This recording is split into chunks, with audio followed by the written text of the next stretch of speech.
Shalom, all praise to Yahweh, Ba'Shem, Yahushai, Ba'Shem, Kakadash.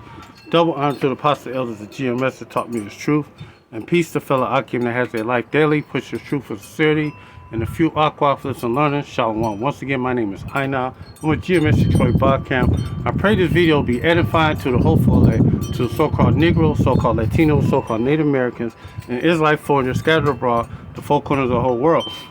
This video is on this book, my recently book I just bought, Slavery by Another Name. It goes into the 13th Amendment,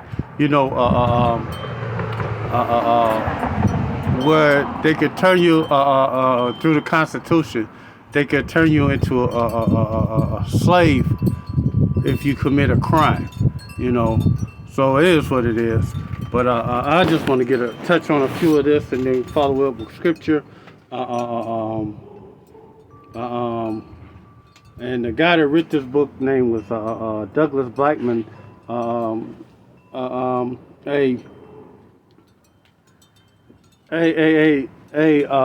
It's a good book to get, but I'm gonna just read a few paragraphs in it, and it show how evil these devils was. I'm thinking about naming this title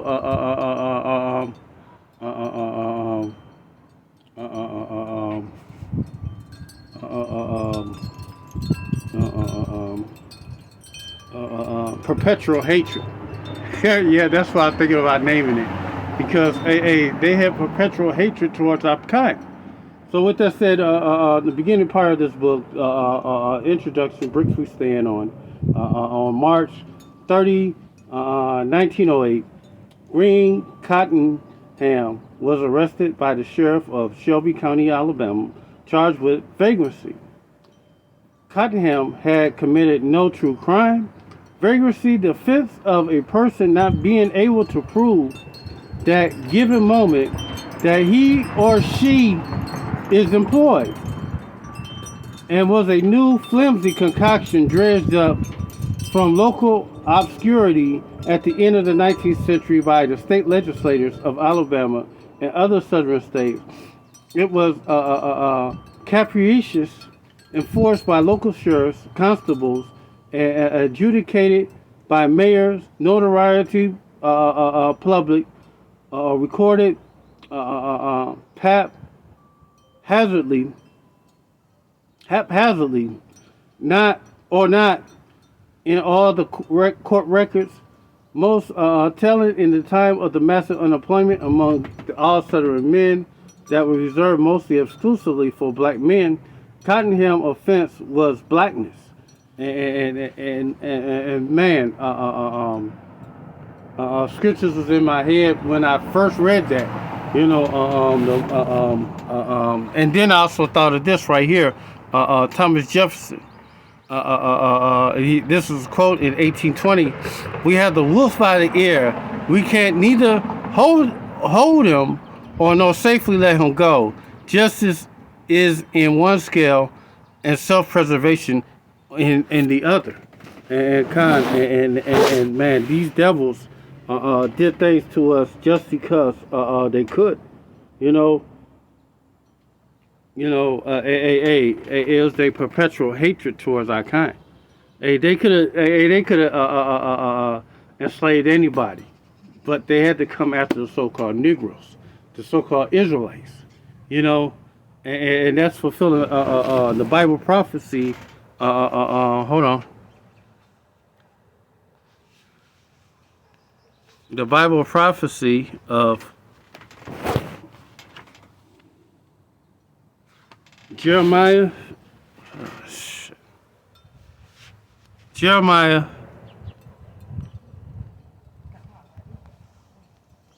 50 and 33.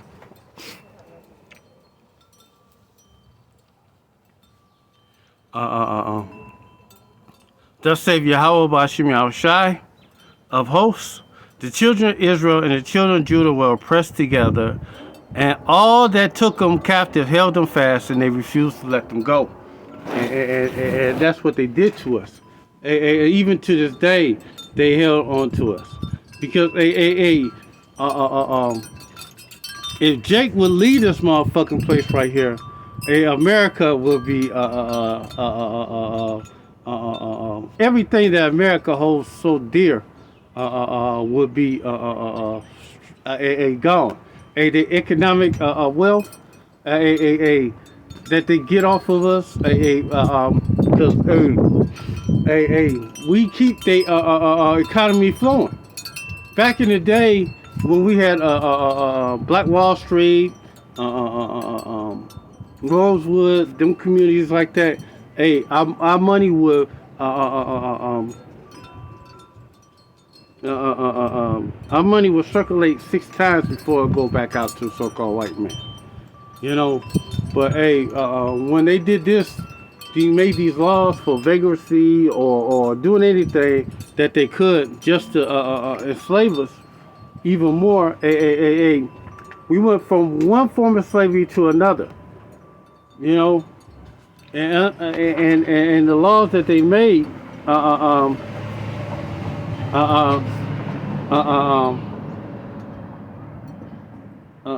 man, was wicked as fuck.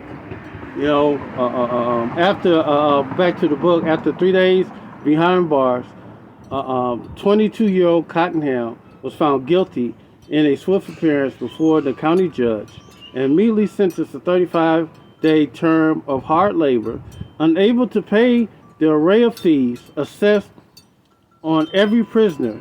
The fees to the sheriffs, the deputies, and the clerk, and the witness. Cottonham's sentence was extended to nearly a year of hard labor.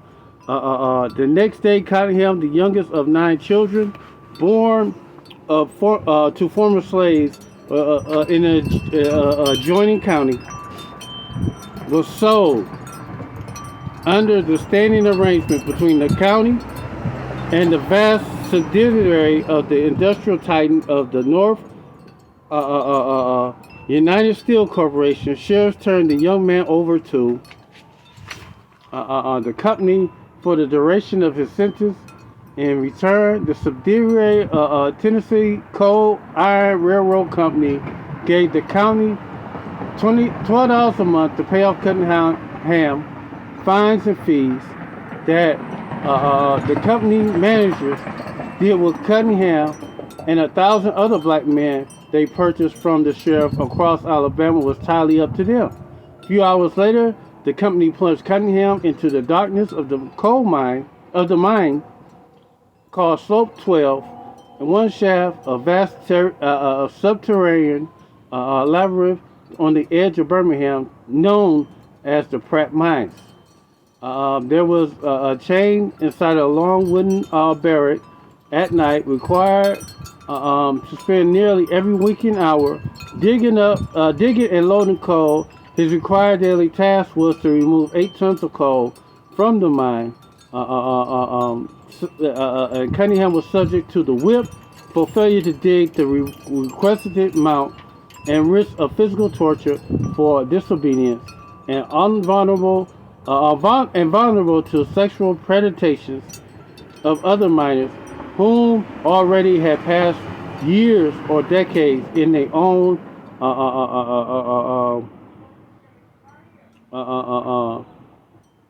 Catorian confident likeness of the man. That was wicked as fuck that they did that shit to him. And man, and these U.S. Steel, even as a country right now, even as a company right now, and U.S. Steel have its roots in slavery, you know, and even that,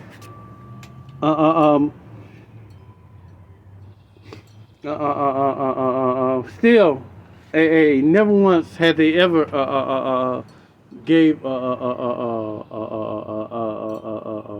apology for the atrocities that they did to us, or any of these other corporations, because it just wasn't them. It was a lot more of them, but U.S. Steel was signified in this one, and man, I just can't wait until we get our hands on them, man, because man, they was just wicked, and matter of fact, here go a little bit more. and on page 5, yet I was moved from the county courthouse in the next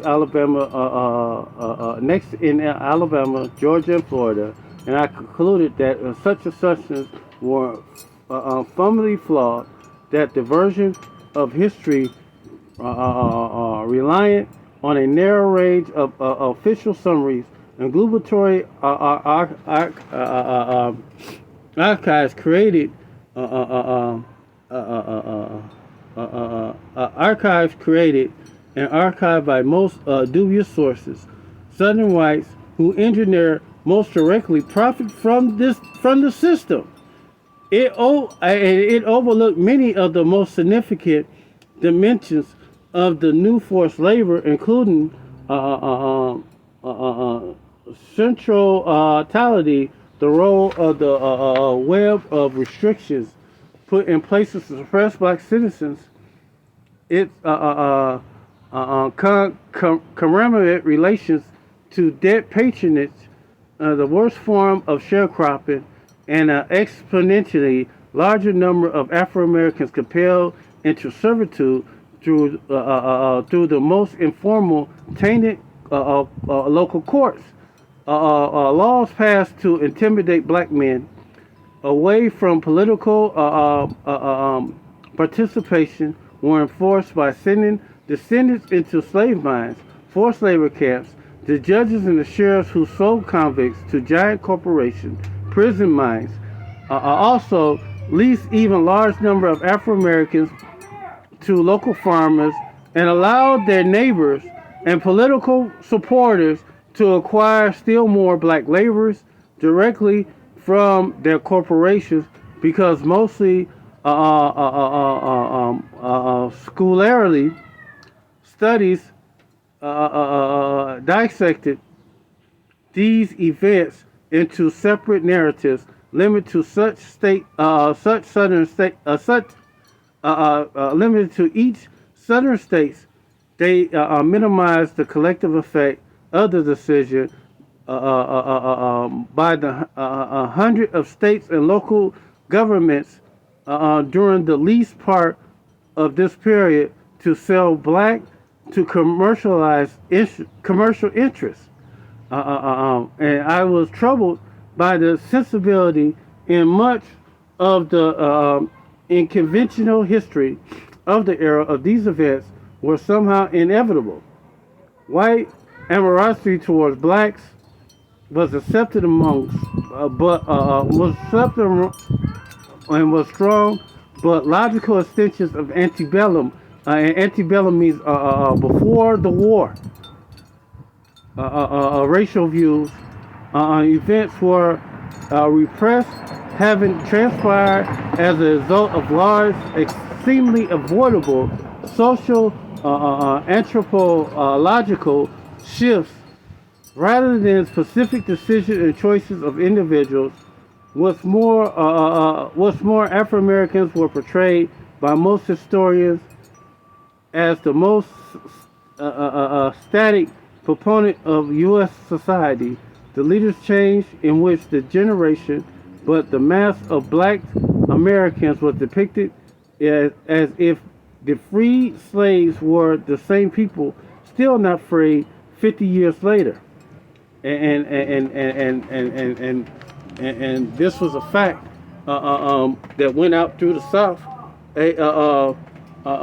arresting so-called Negroes on trumped-up charges and then putting them to work in slave mines. So I just going to grab a few more scriptures and close this up, because reading this thing, it just made me think of the perpetual hatred that they have towards us. And this is Ezekiel 35:5.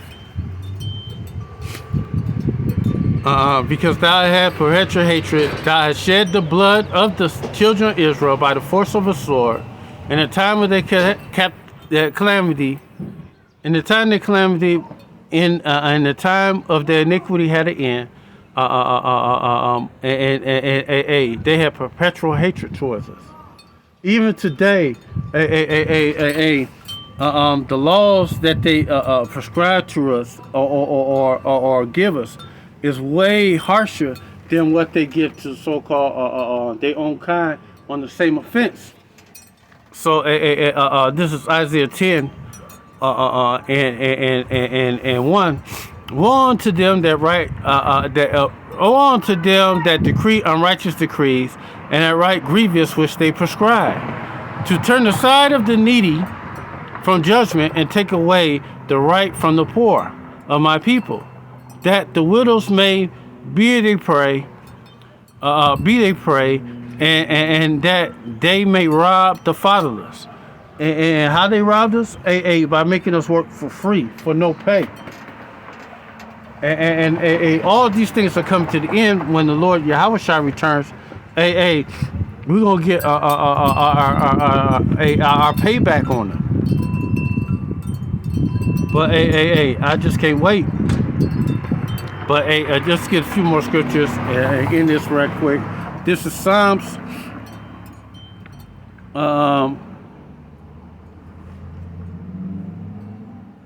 49 and 20.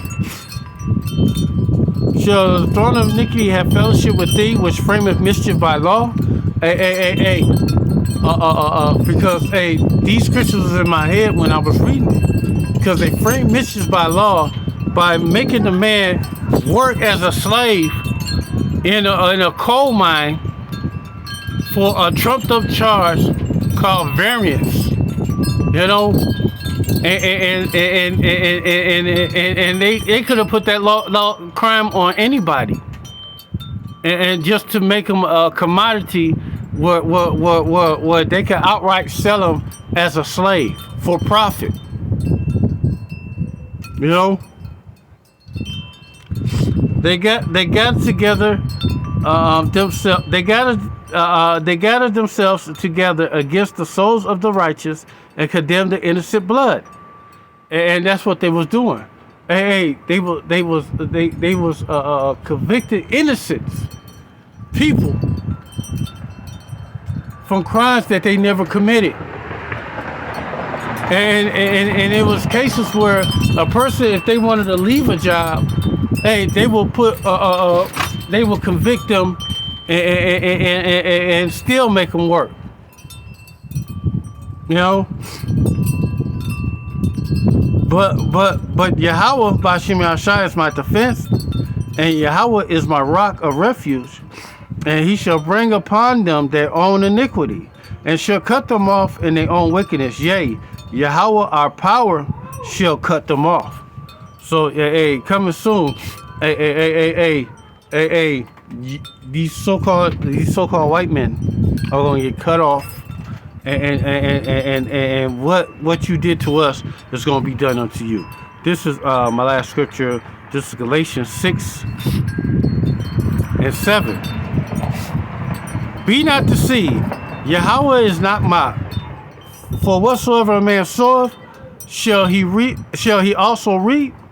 For he that soweth in the flesh shall of the flesh shall reap corruption, but he that soweth to the Spirit shall reap shall of the Spirit reap life everlasting.